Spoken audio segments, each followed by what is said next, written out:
Oi. Expliquei como que é. O magnetismo, ele é uma prática que funciona mais rápido para quem é médio. Quem é médio, sempre acontece de passar 5 minutos e já manifesta alguma coisa. Agora, quem não é médio, geralmente demora 2 ou 3 dias fazendo sessões até manifestar. Então, assim, essa prática é para saber se a pessoa tem algum obsessor obsediando a pessoa, entendeu? Então, assim, você pode usar para falar com algum ente querido que já faleceu também, dá para fazer. E para certos tipos de doenças, dá para curar também. Marcos, pode ficar bem aqui. A moça pode sentar bem aqui, a senhora, por favor. Então, assim, gente, o que vocês acham que vocês estão vendo aqui? Duas pessoas, né? Então, porque a gente procura de todas as formas fazer, explicar, estudar, mas confesso que não é fácil, realmente. E olha essa imagem aqui. Então, na verdade, o que se está vendo aqui é só uma parte. Digamos que, ó, vou mostrar, olha bem para cá, ó. Aqui seria o Marcos e aqui seria a senhora, como é o nome dela? A Aparecida. A gente só olha, isso aqui é a terra física que a gente olha, ó, tá certo? Mas atrás do Marcos tem várias vivências dele, ó, certo? Atrás da dona Aparecida tem várias vivências. Aqui vocês estão vendo nós, ó. Eu, quantos de nós aqui? Esse aqui representa todos nós. Eu, vocês, com nossas vivências. Todas. Então, a Terra, ela tem essa parte física, ela tem essa dimensão astral e ela tem essa dimensão mental. Ela tem outras dimensões. O grande problema aí, Marcos, é saber quem é que você acessa. Porque quando essa parte aqui acessa a dona Aparecida, quando você acessa essa parte aqui, você está, na verdade, acessando uma vivência dela. Então ela tem que, no caso do teu tratamento, é só para a parte espiritual. Beleza. Quem me garante que ao invés do marido dela não seja uma vivência minha? Certo. A ancestralidade lá, né?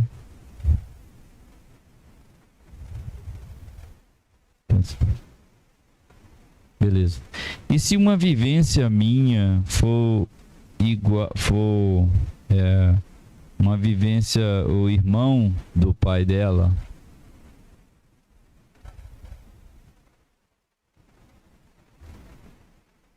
Aham. Certo. Certo. Isso. Isso é bom. Concordam, pessoal, ou não?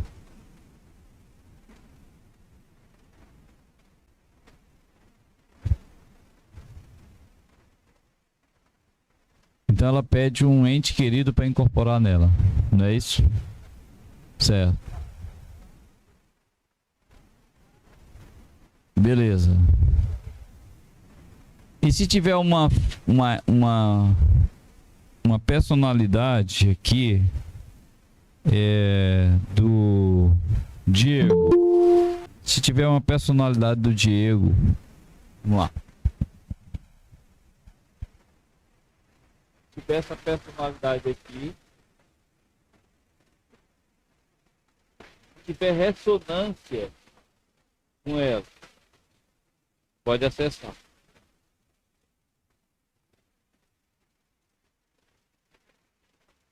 E se essa pessoa enganar, dizendo, ó, eu fui o marido dela, tal,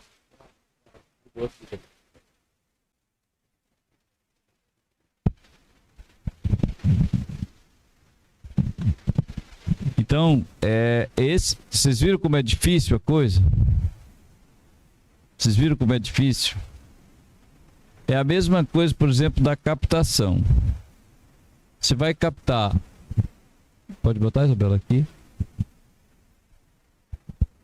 Você vai captar as vivências dela, as vivências, as existências que ela teve, tá? Você vai captar essa vivência dela, vai captar essa aqui, e de repente tem essa aqui, que está sintonizada com essa, ou sintonizada com essa, você capta a minha. E o que é pior? O que é pior? Ela pode captar uma vivência sua. Então o que que acontece? Você vai pegar aqui, vamos supor que essa pessoa aqui seja o pai dela. Olha o pai dela aqui, que já morreu, ó. Essa pessoa já morreu, ficou só as vivências. E aqui essa vivência dele ficou aqui, ó, criou uma nova alma. Você vai ter que captar isso aqui. Eu concordo que ele possa ter ressonância com ela. Emília, vem fazer a pergunta. Quer dizer que geralmente você vai fazer uma ligação com a primeira geração da pessoa. Pai, mãe e próximos. Então pode ser várias outras gerações. Então eu agora entendi a explicação do Jonas melhor. Então vai. Todas as linhagens. Aqui é uma casa de cura, né? Então aqui tem muitas pessoas. A primeira pergunta é, ela não pode incorporar alguma dessas pessoas que estão aqui? E a outra pergunta é, existe uma sustentação através de você desse trabalho ou é apenas sua força mental?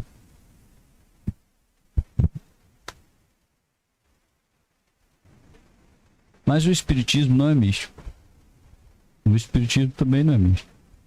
Não é místico, tá? O que eu quero falar, gente, é que é a mesma coisa que nós vamos fazendo. Porque nós somos iguais ou não? Nós somos desse jeito aqui, ó. Nós somos desse jeito aqui. Assim, mas possa ser que eu esteja errado. Que a gente chega a alguém e diz, ó, não é nada disso aí que vocês estão dizendo. Pode ser que seja outra coisa. Mas baseado nos estudos, nós somos desse jeito. Então, galera, moral da história. A pergunta do Matheus, você pode sim captar outro. Quer ver? Vamos ver se o João, tu entendeu a pergunta do Matheus? Da gente aqui. Sim, nesse caso aí. O negócio é que atrelado à personalidade, se tiver um obsessor, ele vem junto com a personalidade. Não tem jeito. Mas tá ligado? Né?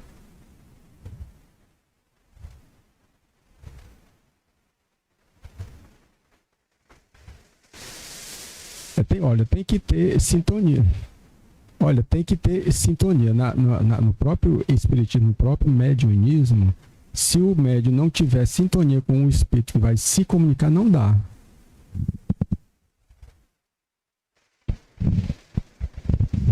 Viu como o negócio é difícil?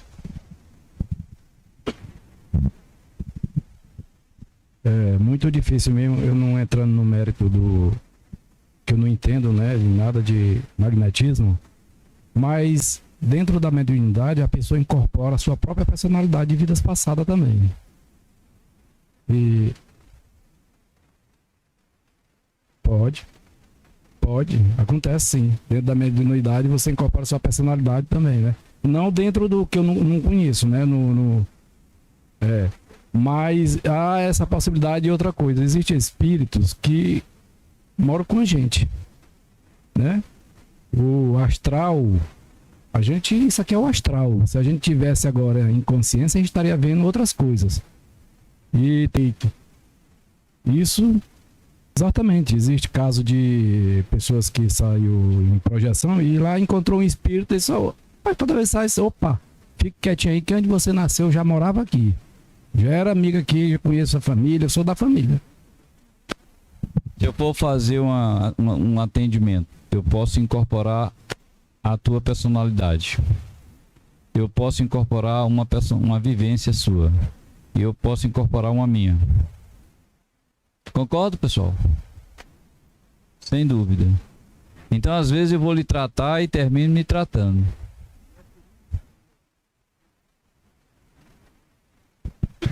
Nós culpamos nossos obsessores e não sabemos que nós estamos se melhorando através dele também. E devemos...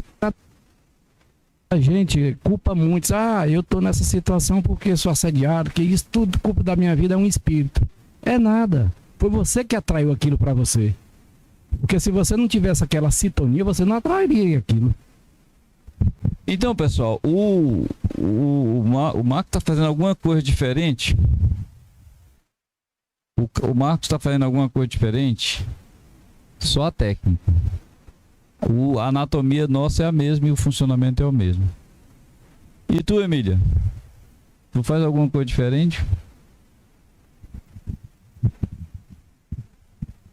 Eu quero acrescentar que na leitura do registro acástico, a gente faz uma visita a uma biblioteca universal que tem uma vida sua, outra vida.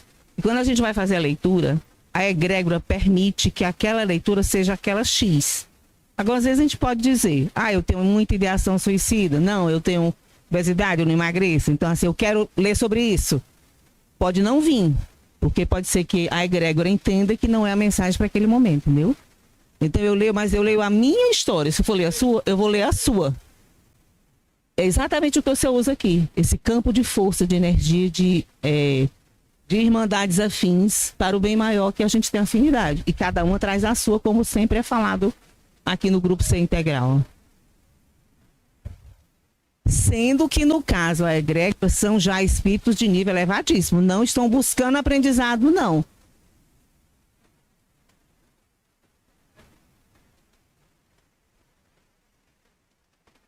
Não, aí eu estou falando de Miguel Arcanjo, do grupo de São Germán, eu estou falando de Maria Santíssima. A egrégora é nesse nível que eu estou querendo me comunicar.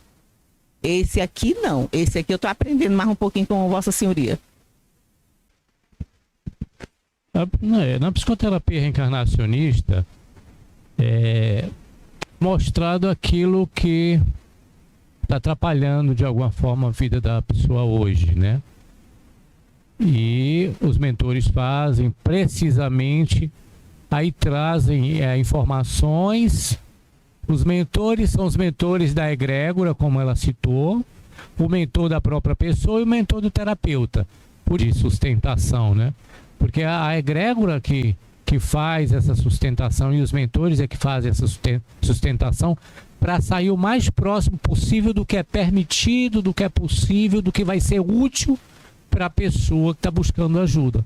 Porque tem que entrar nessa linha de utilidade, necessidade, possibilidade.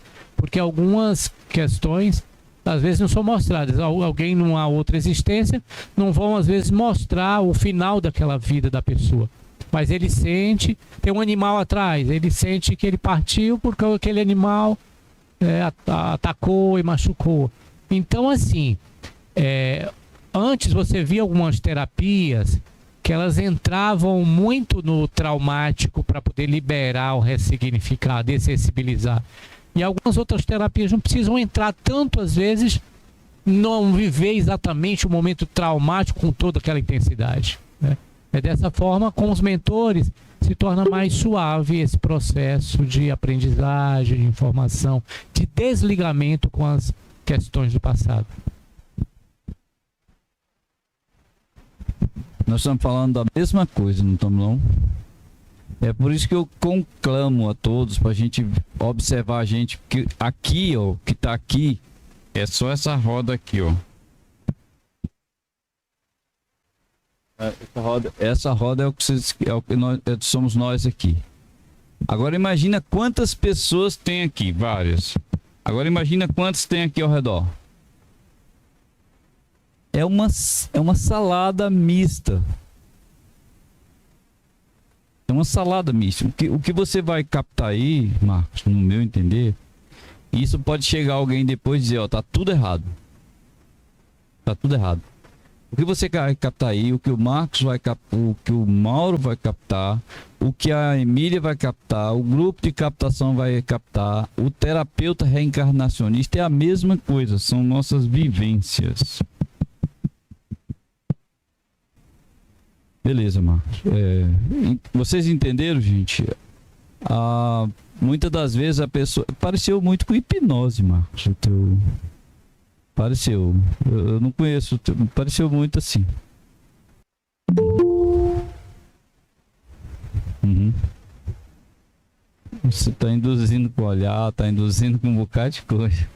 Quanto a força, magnetismo a gente tem, gente. Isso é verdade. Não temos dúvida disso, tá? Beleza? Olá, tá me ouvindo? Olá, meu amigo. Bote o meu amigo Alô, na tela. Teste, tá me ouvindo? Estamos lhe ouvindo. Tá me ouvindo? Tô te ouvindo. Primeiro é uma alegria estar aqui mais uma vez. Abraços de amor e luz e muita paz a todos. Obrigado. Vou fazer uma pergunta logo bem direta. Nós estamos discutindo aqui o ser integral que nós somos, com todas as nossas vivências, com as nossas interligações, tá certo? Uma vivência minha, eu te pergunto, uma vivência minha pode ter sido ou pode ser um mago negro, uma vivência bem ruim? Eu não tenho dúvida disso. Eu lido com esses seres todo o tempo, tanto com os magos negros como os magos da luz, porque já fomos de tudo um pouco.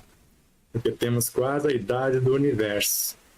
Nós já passamos por incontáveis realidades e hoje estamos aqui. No meu caso, eu estou no passado, vim de um futuro distante. Eu posso, numa reunião mediúnica, a gente tem discutido aqui, porque tem outros terapeutas aqui. Tem uma pessoa que faz constelação familiar, tem uma outra pessoa que faz magnetismo animal, tem uma outra pessoa que faz psicoterapia reencarnacionista, tem outras pessoas que fazem reiki. A pergunta é, se eu for atender uma pessoa numa reunião mediúnica, eu posso acessar, ao invés de uma vivência dela, ou também chamada personalidade, eu posso acessar uma vivência minha nela, ela pode acessar uma vivência minha ao invés dela acessar uma vivência de outro? Isso acontece o tempo todo. Normalmente, numa reunião mediúnica, segundo Emmanuel, todas as personagens que se manifestam são quase a totalidade do grupo que está, às vezes, fazendo um tratamento de si próprio. De acordo com Joana de Ângeles, esse grupo levaria 10 anos para se auto-assistir, para depois entrar em contato com outras realidades. Então, nós já vivenciamos isso em incontáveis oportunidades. Então, eu posso manifestar o Jonas se ele está com dificuldade de manifestar a si próprio. Posso manifestar a mim mesmo, outras frequências de minha própria vida, ou o grupo inteiro com um problema semelhante pode criar uma egrégora, se for o melindre, por exemplo, ele manifestar num único médium e receber uma orientação e todos recebem os benefícios simultâneos. Sebastião, nós sabemos que nas reuniões mediúnicas passadas, o animismo era muito combatido, né?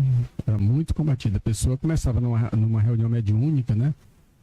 Quando recebia a sua própria personalidade, ele era afastado do grupo, né? E hoje nós trabalhamos esse animismo nos grupos mediúnicos através da captação psíquica. A gente trabalha esse animismo, né? Porque o próprio Kardec diz que só há mediunidade, a mediunidade quando há o médio, só há o fenômeno quando há o médio e o espírito que vai se comunicar. Quando é a própria personalidade, é o animismo, é uma personalidade minha do passado que está se manifestando. E pela captação psíquica, nós podemos até acessar a personalidade atual da pessoa, né?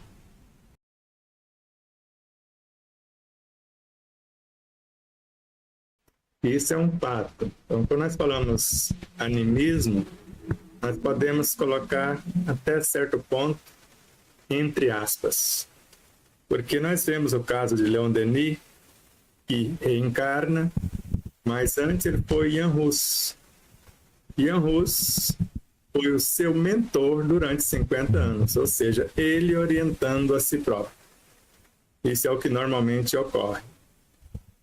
Então, seja animismo ou seja uma outra expressão, porque eu posso estar manifestando uma personalidade de mais animismo, mas se eu for trazer para um processo de materialização, eu vou ver todos os personagens envolvidos. Então, acontece semelhante a uma manifestação como se fosse um outro espírito, porque é uma outra realidade, com a sua autonomia, com a sua consciência, com as suas experiências. Não por acaso, Jesus conversou com Moisés e Elias. E sabemos que Jacó, Moisés, Elias e João Batista é o mesmo espírito em 4 etapas. Então, nós estamos falando de seres que, às vezes, numa simples emoção, manifesta como se fosse uma entidade, como se fosse um obsessor ferrenho. E, às vezes, é só uma de nossas memórias de uma das personalidades. Mas isso é perfeitamente possível, não só manifestar a nossa própria realidade, que é o que mais acontece, segundo Leon Denis, mais ou menos, de acordo com os experimentos que ele traz a lume, 80% seria nossas manifestações, porque ele mostra num caso que manifestou 3 personalidades, melhor 4, e uma outra que era estranha. Então, se for por esse caminho, 80% seria nossas manifestações, mas em realidade, mais de 99% são nossas manifestações numa reunião mediúnica. E podemos trazer juntos outros espíritos com a mesma problemática, porque as reuniões em si é para o tratamento do próprio médium. Porque quando ele está pronto de fato, ele não precisa de reunião. Onde quer que ele estiver, ele é um instrumento dos espíritos. Sejam em seus consultórios, no caso dos nossos amados terapeutas, sejam onde for, na rua, na fila do banco, médium de verdade é esse que manifesta as suas realidades íntimas e manifesta outros parceiros de acordo com a necessidade. Bom, Sebastião, eu entendo as personalidades, como o próprio Kardec falou, que o espírito foi criado simples e ignorante. Isso quer dizer, sem experiências, né? Ele não tem experiência. Então, as personalidades que nós criamos a cada encarnação, porque só se cria uma personalidade a cada encarnação. Então, essas personalidades, no meu modo de ver, são esses tijolos, fazendo uma comparação, né, desse edifício que nós estamos construindo. Para que esse eu superior, para que esse eu maior realmente, através dessas experiências, através dessas personalidades, possa realmente manifestar esse ser divino que nós somos. Então, nesse caso aí, eu vejo que as personalidades que nós tivemos, no caso você falou de Jan Hus com Leon Denis, né, e tudo, uma personalidade boa, mas nós temos personalidades que nós não fomos tão bem. Então essas personalidades, elas precisam ser ressignificadas, precisam ser trabalhadas. Quer dizer, é um tijolo que foi colocado, que está ali, mas não está correto, não está no prumo. Entendeu? Então precisa entrar no prumo dessa construção que nós estamos fazendo. Né? Vamos lembrar algumas coisas de Kardec e lembrar uma coisa em especial, com todo respeito a ti e ao próprio Kardec. Ele narra que a doutrina dos espíritos é eterna, não começou com ele e tampouco terminou com ele.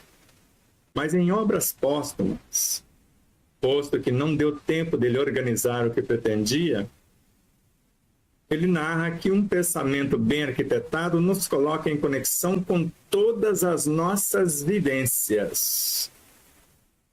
Mas nós temos quase a idade do universo, então imagina quantas vivências. Com todos os seres dentro de um mundo e com todos os seres em todos os mundos. O que acontece nas reuniões mediúnicas, em quase todas as manifestações, é que todos os seres que pensam como pensamos aproveita aquela expressão, aquela manifestação para receber diretivas ou diretrizes, aconselhamentos ou até transferir suas ideias, suas experiências. Isso é o que mais ocorre. Dificilmente um único espírito se manifesta numa reunião. Nós pensamos lá, então alguém está falando, Bezerra de Menezes, tudo bem, Bezerra de Menezes, a consciência Bezerra de Menezes, segundo Divaldo Pereira Franco, é uma soma de 10.000 espíritos. Então ali teria frações de consciência de 10.000 espíritos numa só mensagem. E ao mesmo tempo, eles podem manifestar-se em 10.000 lugares diferentes, porque trata-se desse aglomerado de consciências. Então, da mesma forma que nós pensávamos que encarnava-se na concepção e depois desencarnava no processo da morte. Hoje sabemos que não é bem assim. E com o próprio Kardec, no Livro dos Médiuns, no item 76, o pensamento não é outro senão o espírito encarnado em nosso corpo. Ou seja, a cada pensamento eu estou encarnando a realidade. Eu posso encarnar durante um dia incontáveis realidades, ressignificá-las e depois repatriá-las para outros estados conscienciais. Então, o processo encarnatório começa dia X e termina dia Y, mas o trânsito dessas personalidades, quer sejam pretéritas, atuais e até nessas construções futuras, são incontáveis, acontece o dia todo, tanto que nós somos vários durante o dia, dependendo do ambiente, dependendo das situações. Sebastião, então personalidade é igual a alma. Cada vez que cada personalidade é uma alma. Vamos colocar assim, cada alma está no centro de uma personalidade. Mas nós sabemos com vários autores que pode trocar-se essas almas como gestora dessas personalidades, já que a personalidade se nomeia o que nós chamamos de mente consciente, mente subconsciente, o universo perispiritual e orgânico, mas a alma. Isso é uma personalidade. Agora, eu posso trocar incontáveis realidades do meu corpo físico, do meu perispírito, da minha subconsciência, porque quem compõe a subconsciência são frações da inconsciência e da superconsciência, e durante, às vezes, pouquíssimo tempo, eu já substituo uma gama infindável de seres, principalmente no meu consciente, porque na mente o departamento memória me conecta com o meu inconsciente, o meu passado, e o meu superconsciente, que é o meu futuro. E por intermédio destas memórias eu posso expressar nos meus desejos, que é outro departamento da mente, expressões do passado ou do meu futuro. Ou estar em conexão com outros seres de acordo com a minha inteligência e meu poder imaginativo e trazer inspirações de outras realidades e estar construindo uma realidade nova para ressignificar no subconsciente parte do inconsciente sobre a gerência do superconsciente, gerenciando ainda os elementos incontáveis do perispírito que nós normalmente pegamos do energismo do meio onde encarnamos e a parte do corpo físico também, sem falar das interações com familiares, parentes, amigos no trabalho e tudo mais. Tanto que o terapeuta consciente, ele sabe, conforme a confidência de Dr. Sérgio Felipe de Oliveira, quando ele coloca alguém no divã, ele pensa que está terapeuteando a pessoa, ele percebe que está terapeuteando ele próprio. Ou quando ele pensa que está fazendo uma terapia consigo mesmo no paciente, ele está ajudando o outro também. Dificilmente podemos falar 100% é o João Braga que está manifestando por intermédio do Jonas, ou vice-versa. Mas a gama de possibilidades são imensas. Mas assim, você falou que os terapeutas podem trabalhar sozinhos, beleza. Mas quando se está numa reunião, você não aumenta a energia, você não aumenta a egrégora, isso não aumenta a possibilidade de quebrar, de ressignificar frequências muito intensas? Isso é fato. Eu estava estudando um pouquinho antes da live com o Miramês, da obra Horizontes da Vida. Quando chega em contato com alguém que ama, de fato, ama incondicionalmente, qualquer energia menos feliz que aproximar da aura de alguém que ama incondicionalmente seus semelhantes, essa energia desintegra ao contato de nossa aura. Agora, imagine um grupo ou um terapeuta assessorado por nobres companheiros que cria uma egrégora positiva, atrai esses seres com maior experiência e maiores virtudes. Imagina o campo que se cria no processo de tratamento. Ou esses seres, esses estados de consciência, essas frações das personalidades, nós chamamos de subpersonalidade, ou elas aceitam o convite de transformação, ou elas são dissociadas na sua estrutura e reorganizadas, queiram elas ou não. Porque isso é um processo que nos garante a lei. O próprio Cristo disse-nos: quem comigo não se ajunta, espalha. Ou entra ou sai da porta. Então chega o momento que a lei exige, principalmente a lei de amor, quando no Evangelho segundo o Espiritismo encontramos que ninguém resiste o contato do verdadeiro amor. Ou o que nós chamamos mal, ou elementos viciosos, para nos ouvir e aceita a proposta, ou simplesmente eles são dissociados na sua própria estrutura consciencial e reordenados no processo de ascensão. Sebastião, boa noite. Marcos, é um prazer novamente estar falando. Não estou ouvindo, tá? Boa noite. Aqui é o Marcos, é um prazer novamente estar falando com você. Eu quero fazer uma pergunta relacionada à mediunidade.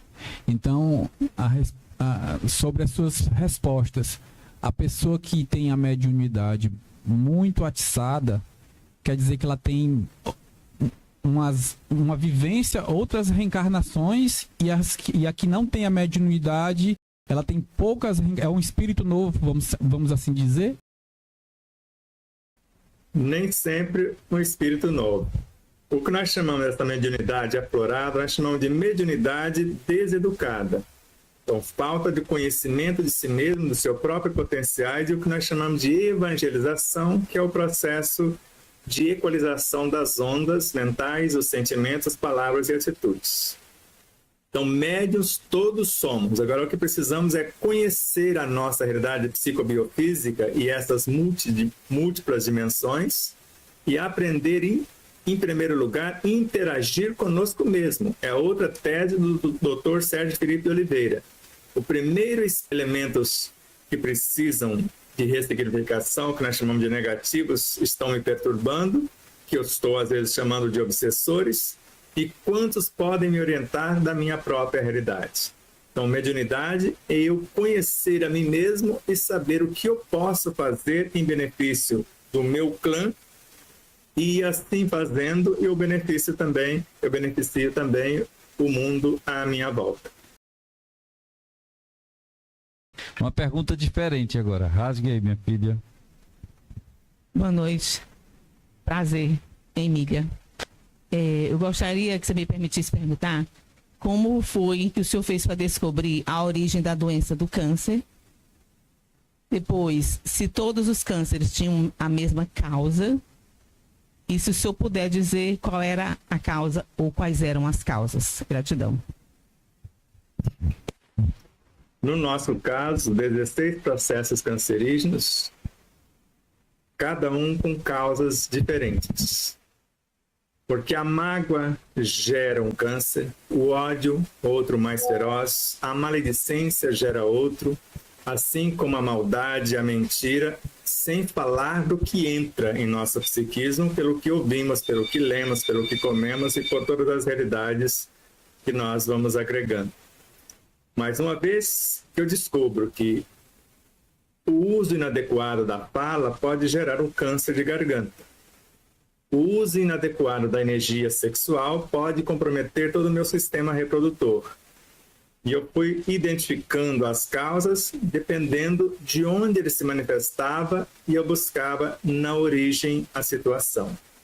Quando nós percebemos na estrutura muscular, que é uma coisa rara de acontecer, quando infeccionou toda a musculatura, o mau uso que eu fiz em artes marciais no passado recente e insistia na atualidade em fazer a mesma coisa. Não fazendo um uso, como nós falamos, a arte marcial é 70% espiritual, autoequilíbrio, e 30% força física, principalmente para imobilizar o adversário e às vezes fugir dele para não brigar. A gente treina a vida inteira para não brigar. Só que eu fazia o contrário. Eu queria era encrenca mesmo. Então é fácil perceber um processo cancerígeno e buscar a sua origem. Quando ele começa a sua manifestação no físico ou até antes no campo psíquico, nós começamos a sentir as dores físicas sem ter algo ainda no físico. Se identificarmos e mudar a frequência do pensamento, alinhar as vibrações dos sentimentos, é coisa de dias no máximo, mas às vezes é quase instantânea a mudança do estado consciencial e depois do estado vibracional refletindo no universo psicofísico. Mas teve condições de mudar, de ficar sem o câncer, sem mexer na alimentação? Por isso que eu falei as duas linhas de raciocínio, o que entra no meu psiquismo e o que sai. Então ninguém cura do câncer sem não mudar antes o que sai. Pensamento, sentimento, palavra e atitude. E ninguém consegue também se não mudar o que entra. Não é só o que comemos, é o que lemos, é o que ouvimos, é os ambientes que frequentamos, é com quem nos relacionamos e alimentação também. Se não mudar essas duas linhas de raciocínio, o que entra e o que sai, dificilmente se cura de um câncer. É possível, Marcos está perguntando se é possível viver só de luz, na nossa condição agora. É perfeitamente possível, senão o indiano não teria vivido aqui durante quase 80 anos da sua vida, só com o ar e a luz. No nossa condição, não tem condição de viver só de luz, porque nós não deixamos de respirar. Porque eu teria que deixar de respirar para viver só de luz. Para viver do ar e da luz não é tão difícil, porque o ar nutre o nosso corpo em mais de 70% sem a gente interferir. Agora, se eu souber canalizar a luz, porque o vegetal faz isso, ele não faz outra coisa, não transformar luz em alguma coisa. E eu sou mais do que um vegetal, eu sou a soma de todos os seres que me antecedem. Então, se eu fizer um preparo e saber canalizar e respeitando a vida em todas as suas frequências, não é tão difícil, porque nós ficamos vários dias só no processo de água, ar e luz. Mas dá para ficar sem a água e chegar nesse estado que chegou o nosso irmão, que não tomava água, não comia nada, só respirava e fazia o processo de canalização da luz. Sebastião, uma vivência minha, nossa, e todas elas têm vida própria, elas têm vontade própria, e por isso que é confundida às vezes com obsessor? Exatamente. E Allan Kardec colocou na obra A Revista Espírita, de junho, para ser mais exato, de fevereiro de 1864, o caso do Dr. Calais. Ele era um médico que vivenciava a medicina diferente dos seus colegas. Ele buscava a cura para a enfermidade de quem o procurava, encontrando a causa moral. E mudando a causa, a pessoa estará sem medicação. Só que um dia ele desencarna e segue atendendo aqueles que buscavam a cura da alma na velocidade do pensamento. Só que de repente ele se viu dentro de mestres e eles respondem. Quando eles responderam, ele percebeu que estava respondendo a si próprio. Ele estava conversando com as suas várias vivências na área da medicina.